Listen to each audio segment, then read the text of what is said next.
Hi everyone, thank you very much for stopping by and returning to the old world. Today we're talking about heraldry and the painting up of our forces for Warhammer the Old World. Now when we think heraldry, we're probably most likely thinking the forces of Bretonnia, whether we're going with all of our forces following roughly the same heraldry as the Duke, or we're going for something a bit more classic where every knight has their own livery. But it's not just Bretonians who use heraldry. Other forces across the Warhammer world do as well. Most notably, there's the forces of the Empire, for example. But there's also colour schemes which break down into heraldry used by the races, the dwarves, the elves, etc. So with the caveat that these are your models and you can paint them any way you like, we're going to have a look at the real world rules of heraldry and see how they would apply to Warhammer the Old World. So fundamentally, when we're looking at heraldry, we need to make three key decisions.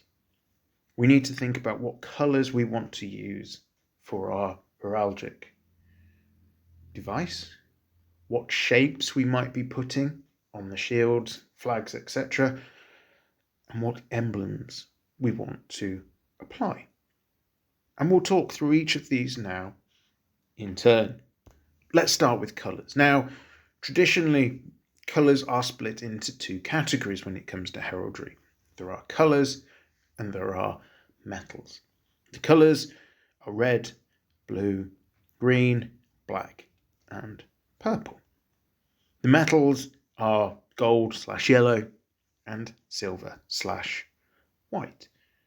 And it's here where we come across the first real rule of heraldry, which is a colour can't be put on top of a colour and a metal can't be put on top of a metal.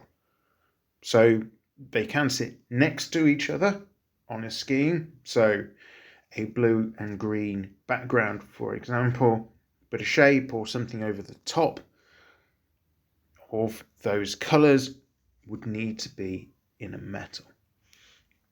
This is a really useful rule for applying to Warhammer the Old World as well, because having a yellow device on top of a darker colour background, for example, gold on black, a great example for this, I think, really makes the devices pop.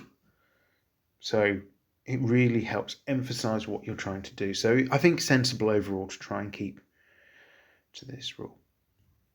So once we've decided on our colour palette, what are we going to use next? Well, we need to think about how we're going to divide up our devices.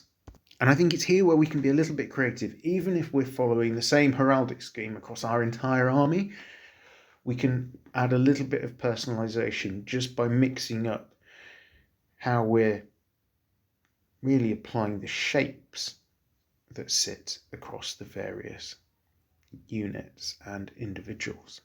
And there's lots of shapes we can introduce at this point. They range from nice and simple, such as a horizontal bar or a vertical bar going through the middle of the device. There could be a border around the edge of our symbols. It could just be dividing into two and having a 50-50 split or a quartered approach to our colours. So quite a range of things we can do here. And even if every model in our unit is using the same colours, let's say a red and green background, we can apply those colours in lots of different ways to suggest a personalisation while still keeping connected to our overall livery requirements if we're basing everything off the Duke's colour scheme, for example.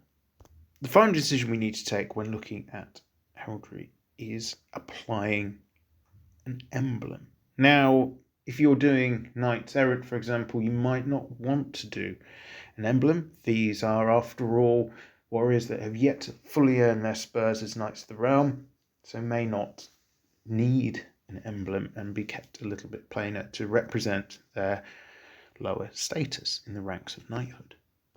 And these emblems are really where you can allow your imagination to run wild, and you can put practically anything you can think of as your emblem. And again, it might be the case that you're using the overall colour scheme of a Duke of Bretonnia, but each knight may want their own individual emblem to represent them personally, whilst keeping within the overall scheme and aesthetic of the force you've selected. One of the things we do need to recall is a lot of the emblems that you can come up with or can choose from have particular meanings when it comes to heraldry.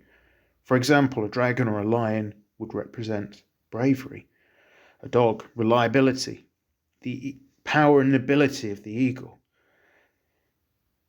There's also things like griffins for courage, badgers for obdurance, hares for speed.